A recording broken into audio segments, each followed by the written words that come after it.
Hello guys.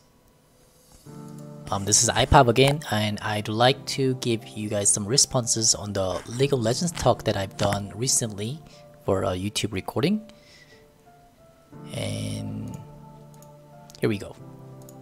So, first, I would like to talk about what made us got into this game.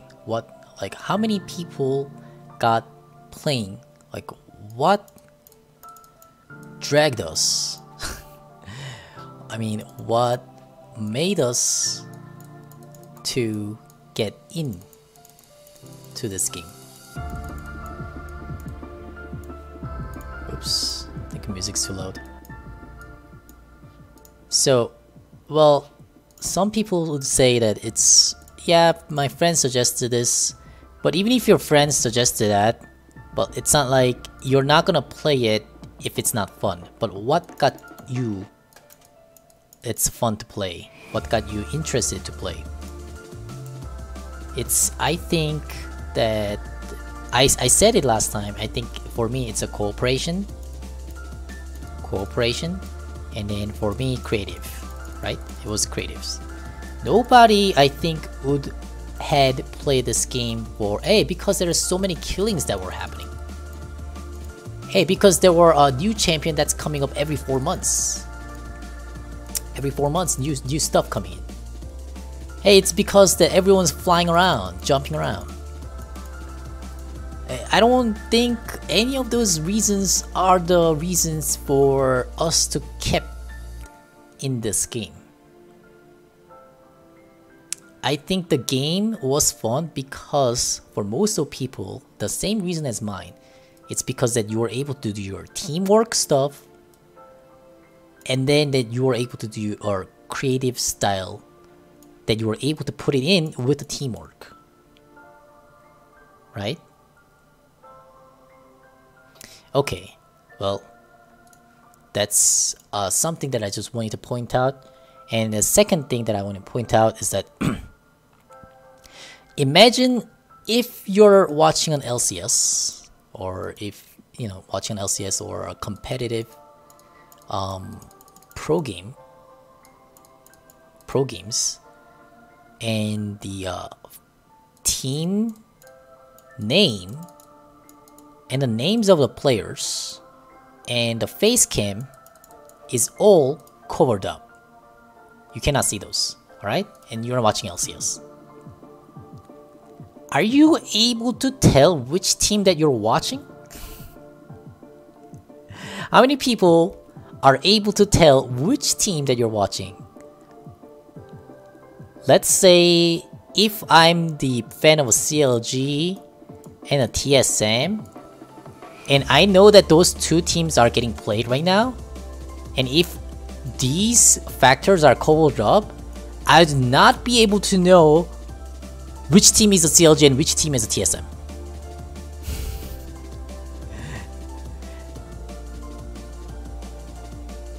Is that just me, or and can even the casters distinguish that too?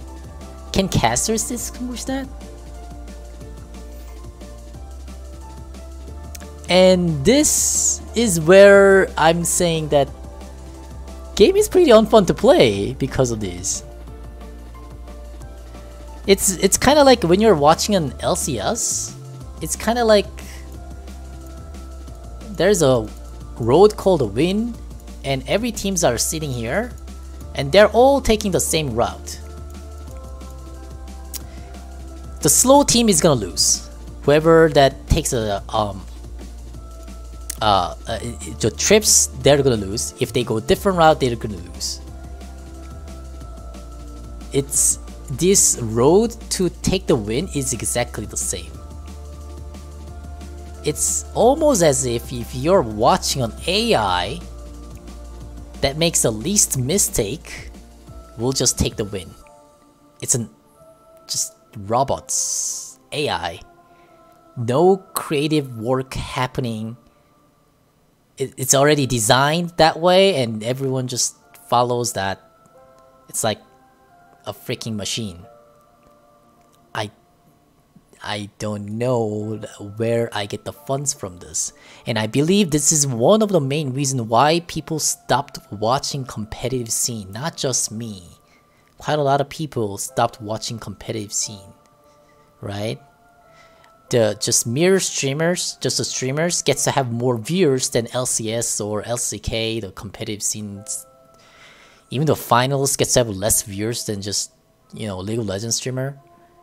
That's pretty sad, in my opinion. So that's just the two things that I wanted to talk about.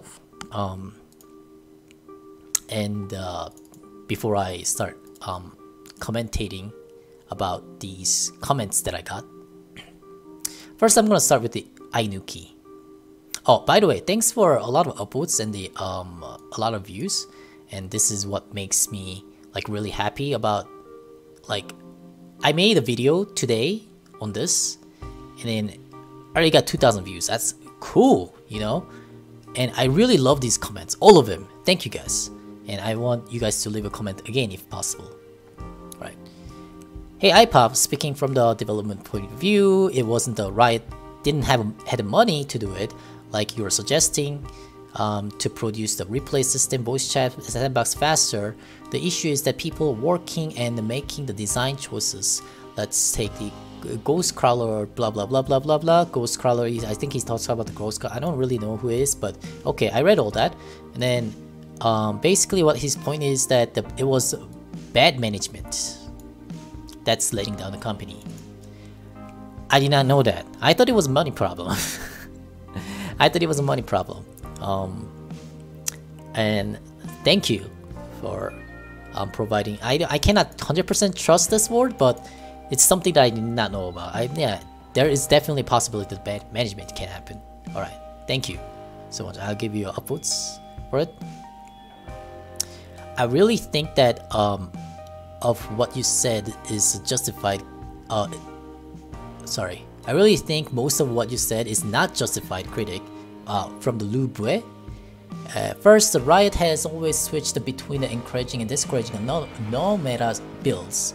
Just recently, they gave players possibility to play iPav's Zac, iPav's Shyvana, and Kai'Sa was designed to give the player wide range of builds that work.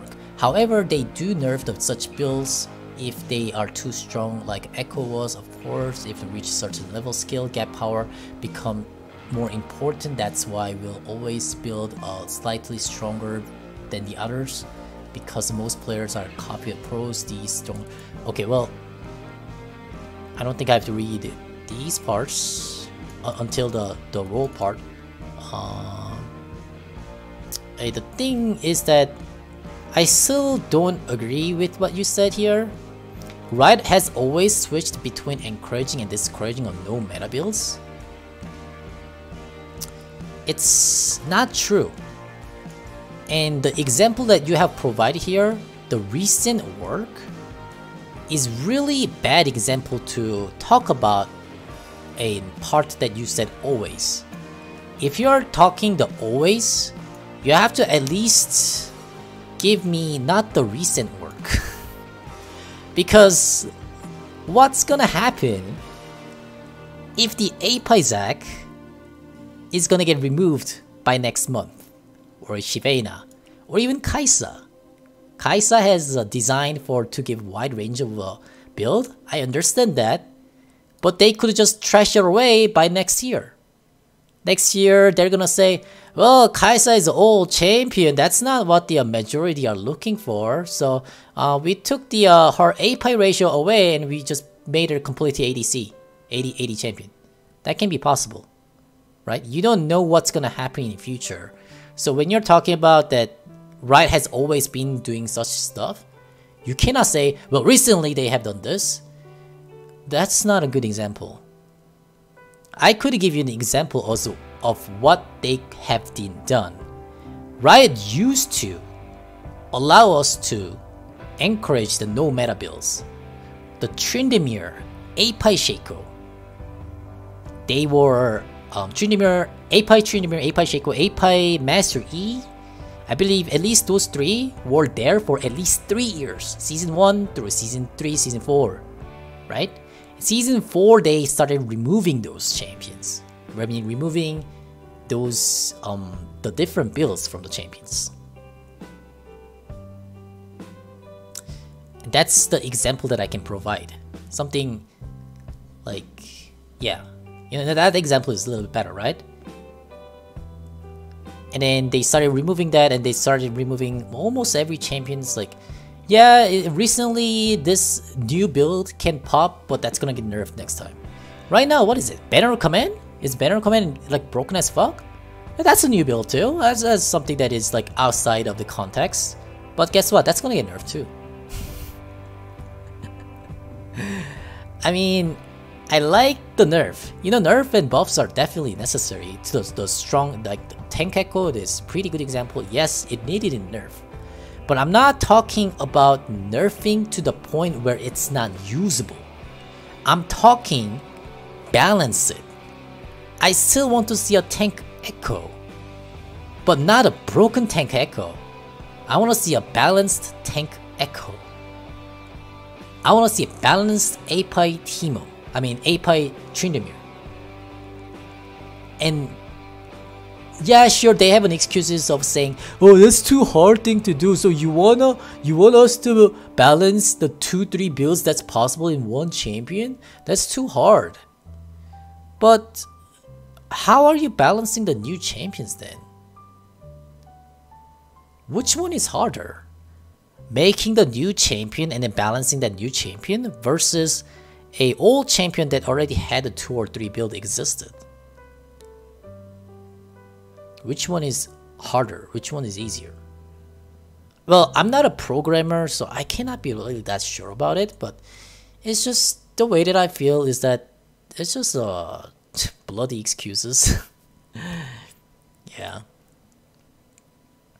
And the Kaisa example is also another thing that I kind of really hate about. See, Kaisa is a really good example to down talk about the Riot too. See, here's the thing. Riot has took away Apai Tryndamere, Apai Teemo, I mean Old-Hit Teemo, Apai Shaco, Apai Mastery, all that different builds that could be done on the different champions, right? They took that away. And then they made a new champion called a Kaisa, designed to give a player a wide range of build. What does that mean? That means if you wanna be creative player, you gotta buy a new champion called a Kaisa to do it. But don't you think that there was already a players that bought a Tryndamere or the Shaco or even Master E to play those different builds? They bought the champions to play those Apai Master E? They liked those versatile builds, so they bought those champions and they bought those skins. Don't you think that there were players that existed like that? And they're pulling out the same shit again. They designed the Kaisa to be a more creative type of champion, but do you trust that? I don't trust it. I don't trust that. There were already the champions that were having a versatile builds that's gone. Now they're making a new champion that's just like a versatile champion as the old champions were. There's high possibilities that they could just take out the Apai ratio or AD ratio within 1 year. Who knows? It's not trustworthy. And next one is that the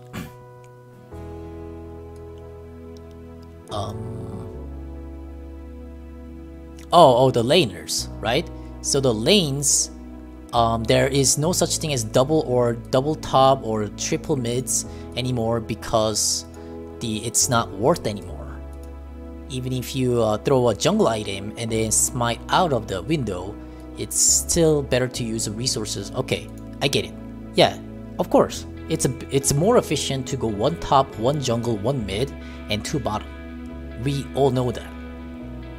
But what I'm saying is that they shouldn't really encouraging and keep balancing based on that, is what I'm saying. So they already made So the jungle item was actually possible to be built. There was a point that jungle item was possible to be built at a mid lane and a top lane. But then they don't like that, so they removed that. So jungler, top laner, only jungler is able to take the jungle item and get the benefit out of it. Support item, same shit. Support item, the mid laner and the top laner were able to get it, but they don't like that, so only support gets a benefit from the support item. Alright? At this case, in this point, I think that I can also forward to see that there's a top lane item. They should make a top lane item too. They should make a mid lane item. They should make an ADC item. I guess you could also say, hey, is there already Doran's shield and Doran's blade, Doran's ring for it? Yeah, I guess. That makes sense, kind of. But, see, making the items to play it as, like, this constraint is really, like, there was a season, at the beginning of season 4, when they pulled out the relic shield, the two players were able to pop it together. So the pro players pulled out at the beginning of season 4, 2 top, 1 mid, and 2 bottom. And at that time, I actually was quite glad. Oh, finally, meta is getting broken. Finally, that one top one, dude, I was actually quite getting bored of it. But guess what? Within a month or within one patch, they're like, oh, that's not happening. Go back to the jungle, please. I'm like, why don't you just let us, like, have an option? Sometimes go jungle, sometimes go to top. Why not? You know, like, you know, that's something that I don't like about it. Once again, not being creative, just forcing it so much. Okay, so second point. Reason why most modern champions gets to have more mobilities and the flash mechanics is just because they're more fun to play. Take a Singed top, for example. He had a very good win rate and for a long time, but still not much of people played him because they don't like his rather boring style. So Riot gives a new champion that cool stuff with mobility outplay potential to make them more appealing to majority of the players. This is actually not a right example to it. I will talk about this once again, but a Singed is not a good example of this matter that you're talking about.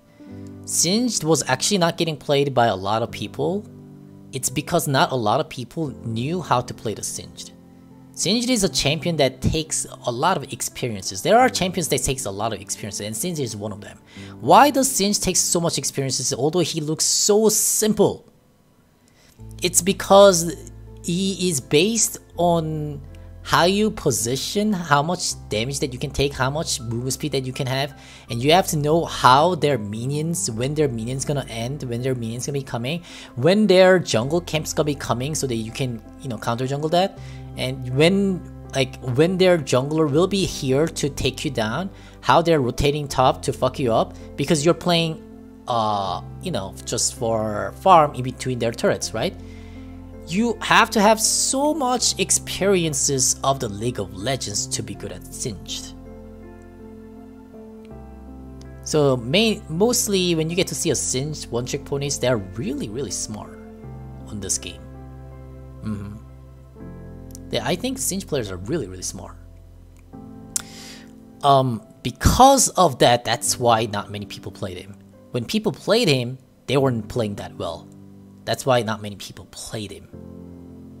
And that example goes same thing for like a champion like a Syndra back in season 4, or like Lee Sin, same thing. Lee Sin and Syndra like season 4, they were so strong in the high tier, but people in lower tier just didn't know how to play them so well because it just kind of takes handiwork for it. So they had a low win rate, so Riot buffed them. It was already getting pick and ban in high tier and it just got buffed again, and wow, you know, just It happens. So the reason why most modern champs gets to have a mobility and flash mechanics is because the people have more fun to play that way. This is actually yes and no. I've already explained this why on this video, right? That it's because of the faker. And what was about the faker? The faker's LeBlanc was unique. It could be also that, yeah, sure, mobility champion, that people wants to see that more. That could be right. But the main reason why Faker popped because he was unique. If he played exactly the same champions as others have done and just played well, I don't think Faker would have gotten the same fame that he has now. It's because that he has pulled out a different play, the unique play. That's why he got so much fame. And so nowadays, most of champions are flashy, right? Then, for example, me, I don't wanna see a flashy champions anymore because it's not unique. So you could always say that, you could say that, hey iPav's, so what do you want? You want the stationary champions or flash champions? What the hell do you want, man? I'm saying 50-50. They need to balance this shit. So for example, if the stationary champions are not having mobilities, then they gotta have some more benefits. Like more damage or more tankiness. Something has to given more onto the stationary champions comparison to a flashy champions. Flashy champions, which they are having more mobilities, they should be like weaker in some point as damage wise, or as not having wave clear or less tanky. Like they gotta be lack on some point. The weakness and strength must be balanced. I know that you might be right. People may look for more mobility champion because they are more fun to play. You may be right. But even if you're right, the balance should still be there. Balance should still be there in between that. Like the non-flashy champions should get some benefits because they don't have flash moves, right? So that's where I was getting at. Third point here, I have to admit that you are mostly right. This means I don't think that Riot cares more about the money than other companies like Blizzard do, but they really took too long implement to things like voice chat and ETCs. Yeah, so what you're saying is basically like what Inuki TV said, the bad management. Alright. For things, the Teemo's trap and such, while I do agree with the change on Oracle, who disables the trap, wasn't a good step to take, I think you cannot compare it to a Fiora Ultimate QSS. Firstly, the Oracle doesn't remove the traps, disables them. That means, if you wait for the Oracle to end, you can re-engage and use the trap which work again. Fiora on the other hand, couldn't re-engage after the enemy's QSS was gone because our ultimate doesn't come back till it comes off cooldown. Okay, this one. This is where the experience differences. I guess it's kind of similar to the Singed one too. You know that I have played a Teemo more than this guy is, right? The Lu Bue. And you can definitely tell it by this experiences. Or maybe he could have played Teemo more, but then I think I have played Teemo at the high tier. So maybe in Lu Bue's experiences, or I don't know if he had experience, or maybe in his thought that Teemo, let's say this is a Teemo, and there's 3 traps, okay? And this is an enemy. He popped the Oracle, come up to you, and he's right here. And he tried to kill you, but then he couldn't kill it. So Now he's gonna go back. Oh, by the way, these were like disabled. Now it's activable again, right? Because Oracle's gone. Oracle's gone. Now these guys are all activable. Oracle's gone. And in his experiences, or maybe his thoughts, that this guy will get hit by this trap again, and that trap again, and that trap again, right? But in my experiences, now in iPav's experiences, this does not happen. Why? Because if enemy pop the Oracle and walk all the way and just walk over the traps and all that, they already know where the traps are placed at. They remember those spots. Unluckily, they do. In a Master Challenger tier, people do remember where the Teemo's trap spots are when they walk over through it. So they don't usually walk over these traps. They don't go nearby the places where they already have seen it. That's the experience difference, or yeah, between him and me, where I have played Teemo so much that this doesn't happen. Maybe he has also played. I don't know if Lube has played how many Teemo games, but it's just, I think I'm more right. Maybe I sound too cocky, but I think I'm more right. Yeah, that sure, it's possible that he could forget about the Teemo's placement on the traps and he could just walk over again, re-engage it by using this trap, but it just doesn't happen in my games. And another thing is that you talk about that Fiora's ultimate doesn't come back, right? While the Teemo's trap can be re-engaged. But here's the difference. Teemo's trap is a 5 minutes duration, right? Within 5 minutes, you could place like about, let's say, 9 traps possible. 9 traps. That's like a 3 ultimate duration-ish, right? 5 minutes, 3 ultimate duration-ish, right? Like a 1 minute, let's say 1 minute 30 seconds is normal ultimate time for Fiora, or Zed, or Trundle, okay? 3 ultimate, and they all get disabled.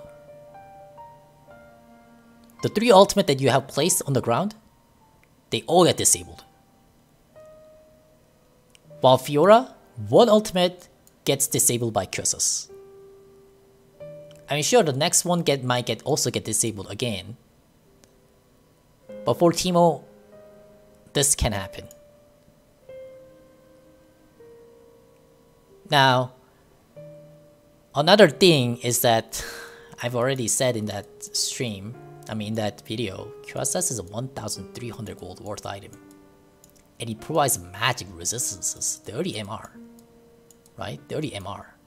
Against an AD champion. Against a Zed. Against a Trundle. It provides a 30 MR. 1300 gold. Oracle? How much is it? Free.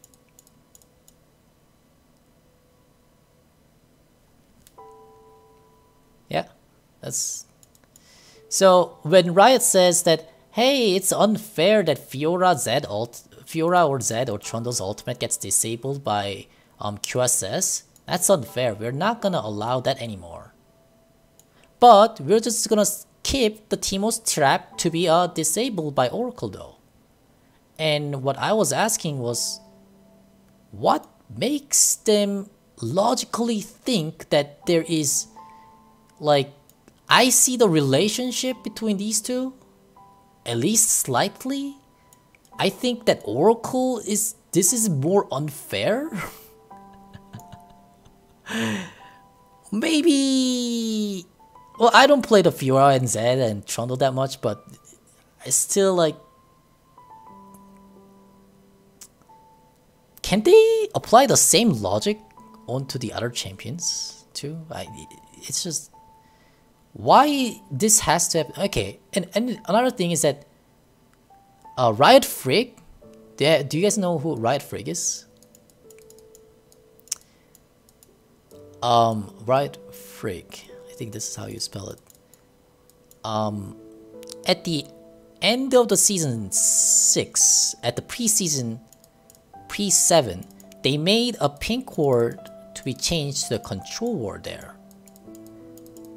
And then he made a video where that he's explaining the control word. Hey, if you place the control word here, now this control word can disable all the Teemo trap that's been placed, 20 traps around here, right? They all get disabled. That's how you can use a control word. I'm not saying that Riot Frig is doing something wrong. It's just he's just explaining how the control word can be used. And Oracle already fucked up the Teemo in season 6. And now at the beginning of season 7, control word is doing this. What in the hell? Like, what has Teemo done to you, Riot? Like, what? I got so crazy at the end of the season 6 and pre-season 7. Yep. And then Edge of Night, that item also disable trap. I'm like, really? And then you're saying that Nidalee didn't Nidalee's example did not apply onto Teemo, right? So Nidalee's trap turned into the visible trap to the invisible. And that's why I said within 2 weeks or 4 weeks, 2 to 4 weeks, Riot removed the mechanisms where invisible traps gets disabled by disabled by Oracle. So Oracles got nerfed, finally. It was a really good buff for Teemo. And I said the reason was due to the Nidalee. And you're saying it's not related to the Nidalee, right?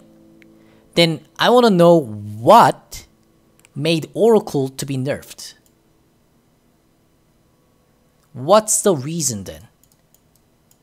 Do you know the reason?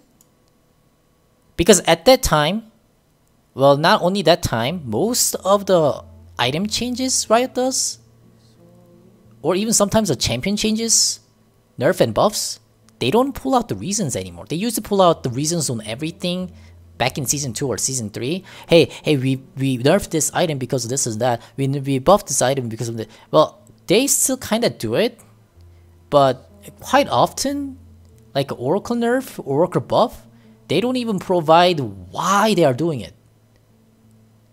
I didn't see the reason. I do read all the patches, by the way. If you have ever watched my stream, we do read the patch notes. And that's why, because the no reason was given, the only reason as a player that I was able to find was because of the Nidalee change. That was the only factor that gotten changed about it. Teemo's win rate was the same. Shaco's win rate was the same. Jin's win rate was the same. Every invisible trap champions were the same. But they randomly just nerfed the Oracle. But it didn't seem random because Nidalee got changed 2 or 3 weeks ago. 3 or 4 weeks ago. So that's why I said the reason why it's gotten changed was because of Nidalee. And Nidalee is a popular champion compared to Teemo. And therefore, they take care about the popularities rather than no popularities on a balance wise. Yep. And that's a 4th point. And the 5th point, last point, regarding the issue, the Riot look at the popular stuff. I mean, if you can help the 10 people or 100 people, you do help 100. Why? Because you make more people happy with the same amount of work, at least in this case. So it's perfectly normal to Riot to give a popular champion priority over the not so popular ones because it helps more players. Good example for me to talk back about it. I'd like to give this one as an example.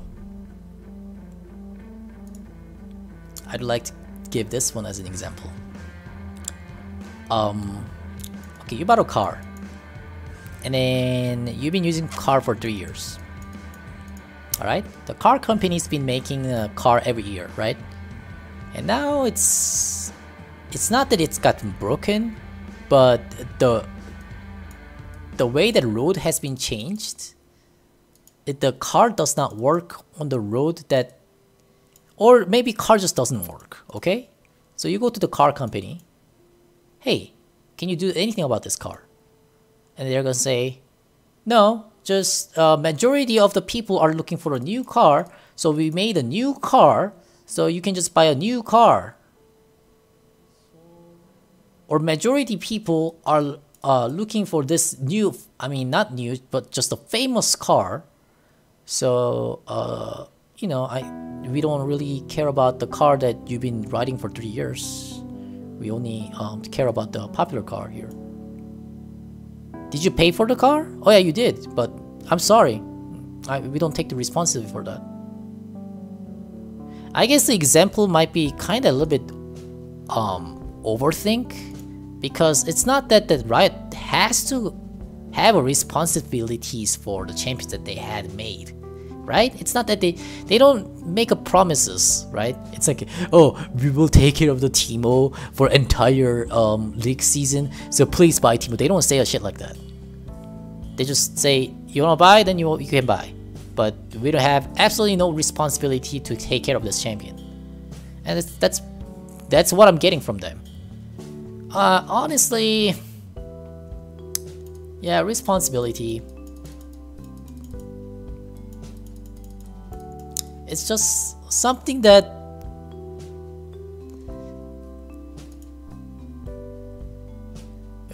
responsibility. Okay, one more eye. Okay, there you go. It's something that the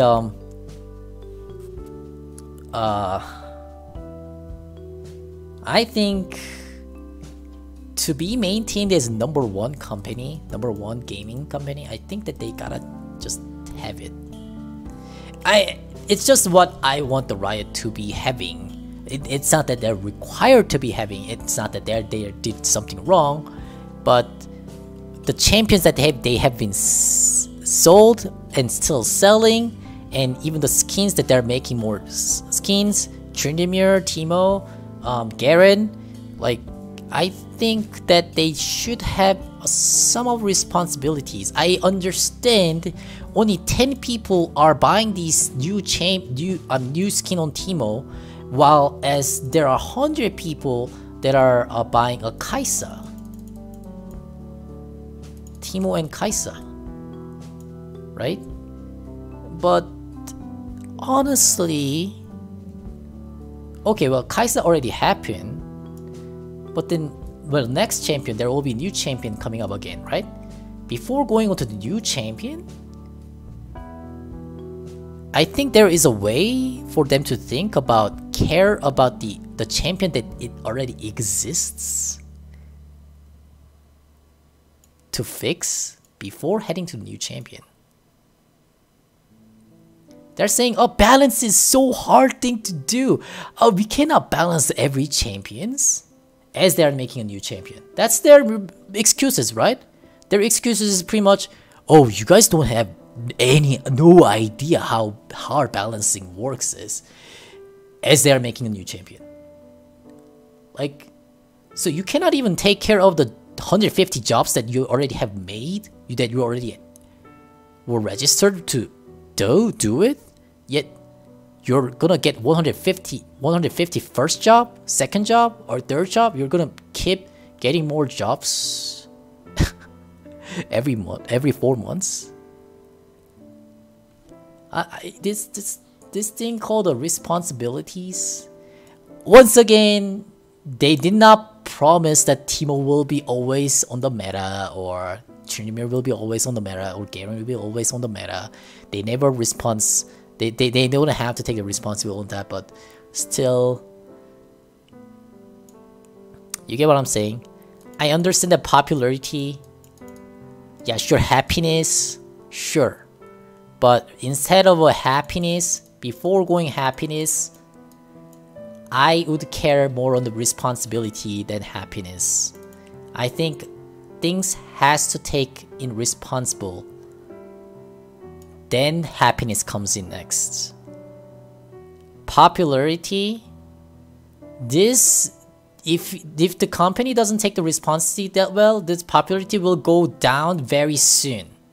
I'm sorry, but that's just how it works. Yeah.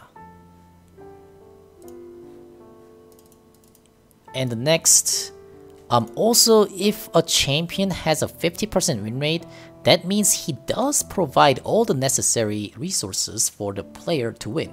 So instead of buffing a Teemo with a 50% win rate, they rather try to buff the Lee Sin with a 48% win rate, which again, completely logical.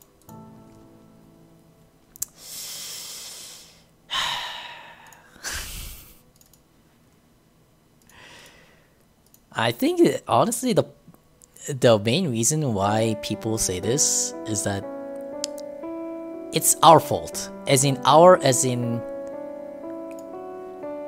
the challengers and master tier's fault. Because these challenger and master tier players are not voicing up, they are being silent. That's why those stuffs happen. Not only that, Riot doesn't even play their own game, so that's why that happens. We have to voice up. We have to voice up just like me right now. Guys, let's voice up. So what's wrong about that statement there is that if the champion has a 50%, that means it's done. And this is false, is what I'm saying. Big false. Why? Why? This can only be said by unexperienced players or players that are playing with what you call it majorities, the popular group, the 90% of the silver bronze players, or the players that don't even play the game. Alright, so Riots usually do go with this logic too. Two examples that I could provide. First one is Lee Sin and Syndra. These champions in Season 4, they are pick or ban at Challenger Master tier, high tier. Okay, in the lower tier though, these two, like you said, they have like a 48 or even lower 46% win rate. What did Riot do? They buffed it. What does high tier players say? What the fuck? Riot just does what Riot does again. Wow. Great work. Why do Lee Sin and Syndra has low win rate? And that applies the same logic to the Singed too. It's because Lee Sin and Syndra, they require more experiences. Like there are champions like a Teemo, Tryndamere, those champions are not that much of experienced champions. Like they're kind of easy, but Lee Sin, Syndra, and Singed are not that easy. It's just that, like, okay, they do provide to the point where it's kind of average, but in order to play like how Bjergsen Syndra, you know, Season 4's Bjergsen Syndra was so strong, right? Bjergsen, Syndra, then you talk about the Bjergsen, right? That's Bjergsen's champion. Lee Sin, who is it? Insect. Hey, Insect him. So people watch those players, Lee Sin, Insect, Lee Sin, Bjergsen, Syndra. So lower tier players start following that. Even high tier players start following that too. High tier players actually do really well with those champions, but lower tier players, they don't do that well because they don't have the handy job. They don't have that good mouse control with good clicking stuff. They don't have much experiences. Right? I'm not gonna say that they're bad. Oh, because high tier players are good, that they're bad. It's good or bad. It's not the good or bad. It's just that experience difference. High tier players had played Lee Sin way more than lower tier players have. And they have seen Lee Sin's play way more than lower tier players have. It's experience difference. So that's why that Lee Sin and Syndra are pretty hard champion to be played well, but then lower tier players were picking them because the pro players were showing it really well. And then it's just going lower and lower on win rate wise because it's hard champion to be played. Guess what? Riot buffs it up. Because it's not 50%. 46%, 48%. That's not happening. We gotta buff it up. Even though it's already broken. And that's where it's a big false. Sure, popularity. Once again, popularity. Most people say it's hard and they gotta buff it up. See, here's the thing. I'm gonna give an example of Dark Soul. Have you guys ever played this game? If you haven't played, just search it up. It's real quick. A lot of communities will say this is the hardest game ever that you have ever played in your life. Hardest game. Dark Soul 1, 2, 3. Whatever the version is, this is the hardest game. People complained about it. Did company give a shit about the people complaining about it?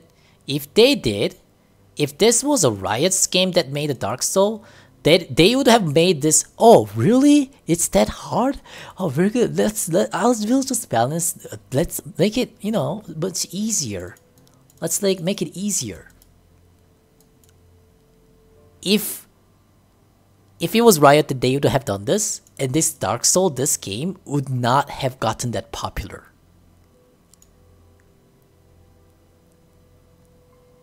Because it was hard, that's where it got the fame. The color is apparent. The color of the game, the taste of the game was apparent.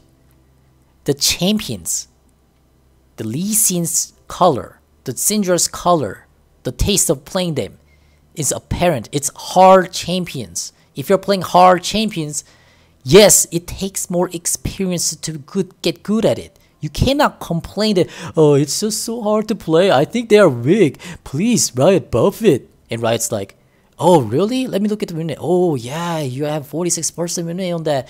I'll just buff it. No. Let the players suffer. Like, dude, it's...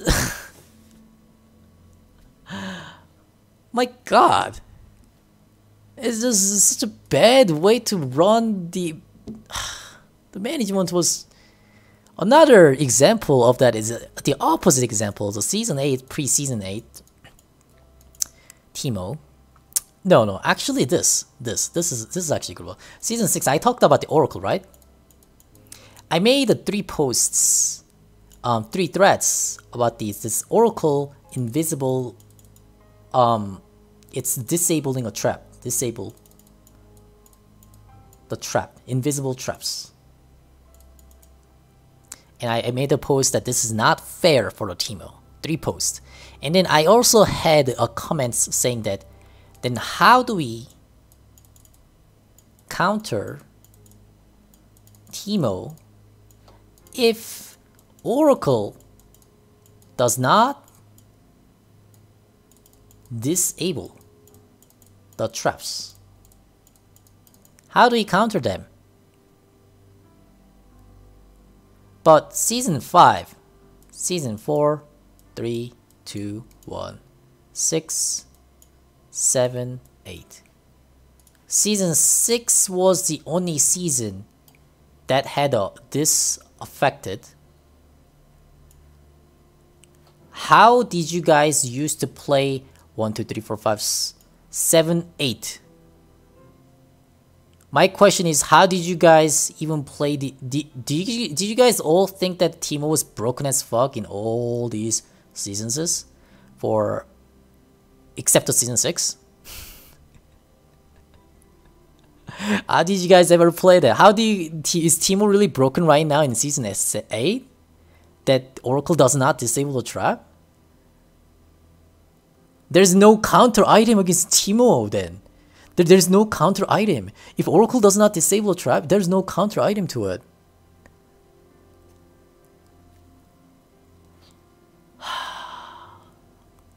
Okay, well, there might be actually still people who may say, yeah, Teemo is so broken, how do you counter it?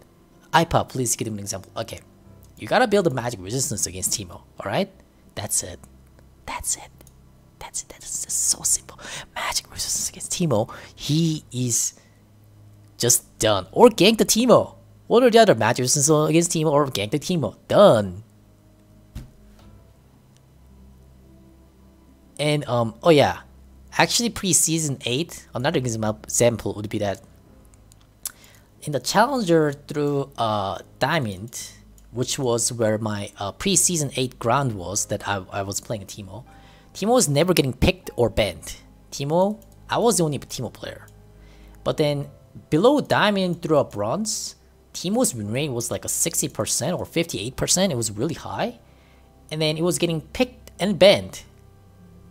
Actually, it was getting banned more often instead of picking. And Riot nerfed it. Riot nerfed about 3 base AD because of that.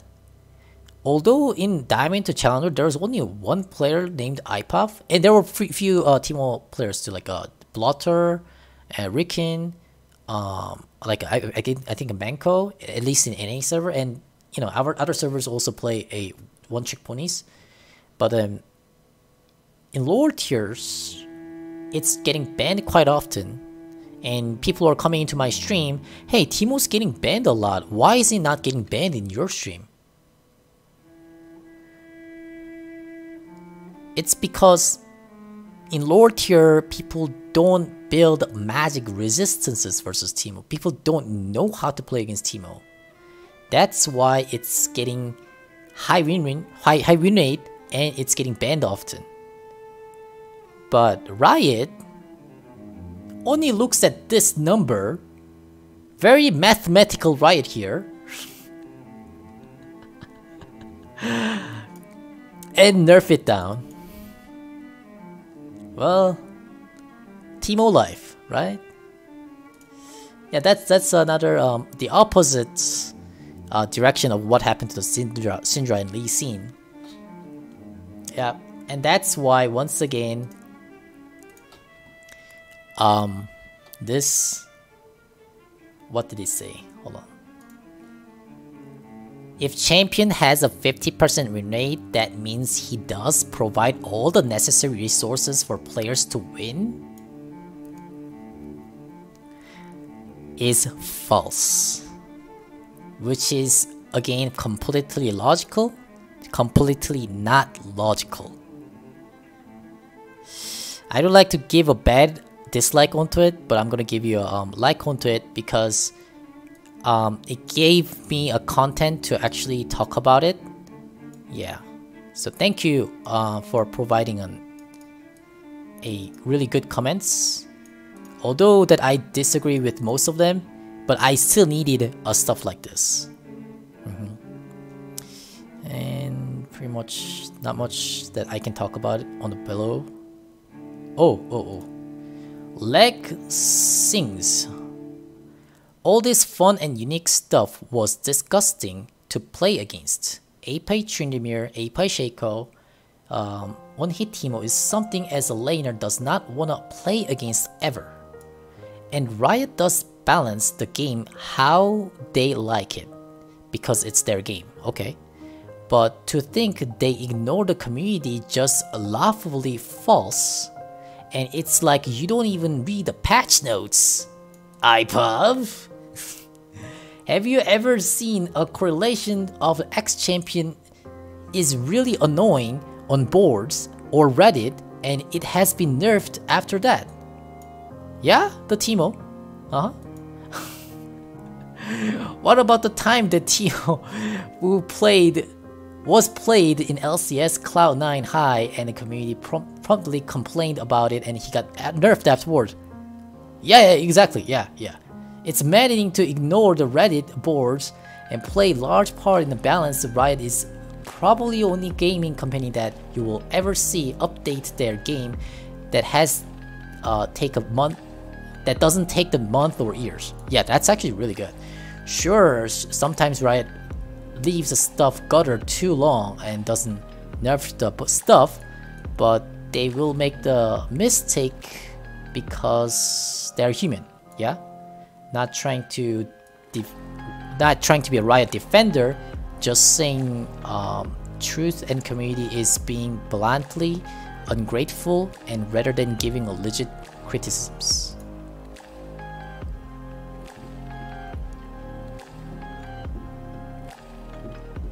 What made this guy, what made Leng Sings to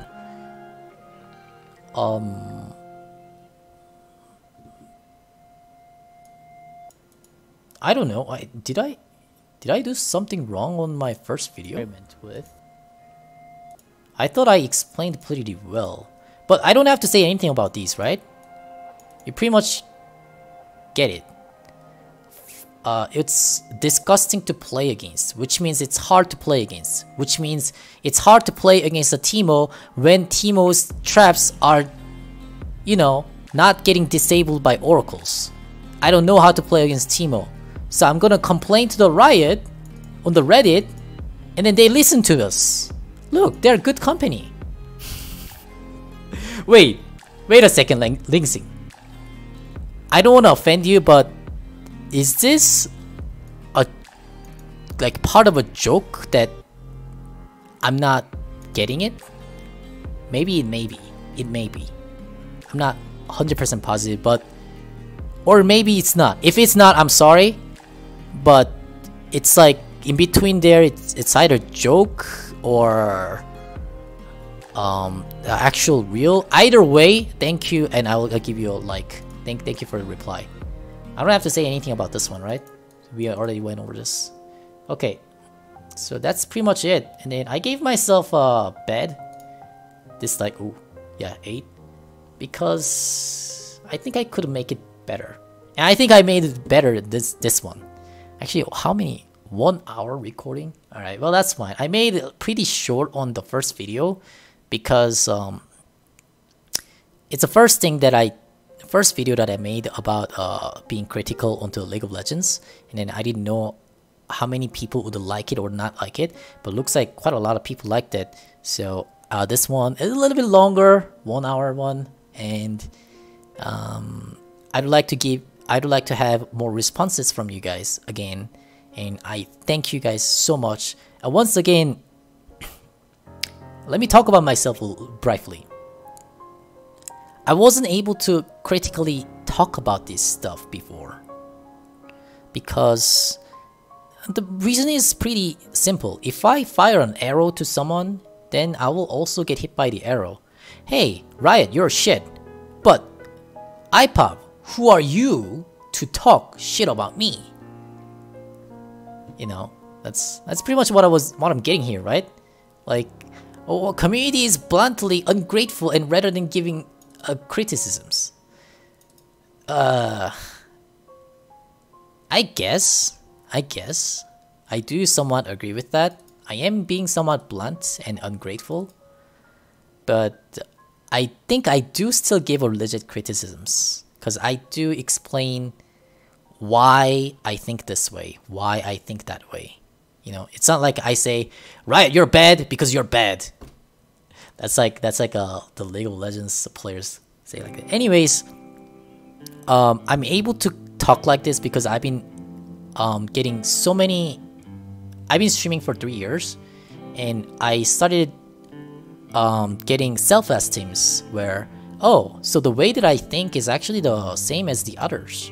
Oh, because even in the stream I do complain quite a bit about the Riot, and then my viewers comes in and then they say, oh yeah, I agree or I disagree, and then not always that I'm right. Sometimes, quite often times I'm wrong, and then I do fix myself because of that. Even this talk that I'm doing, I might be more wrong. I don't know. But even if I'm wrong, like I'd like to know why I'm wrong. So these comments really helps me a lot. So thank you so much for leaving off the comments, and thank you so much for viewing this. And yeah, just share your opinions, and I will talk about it again on the video like this, and I'll see you guys again. Thank you.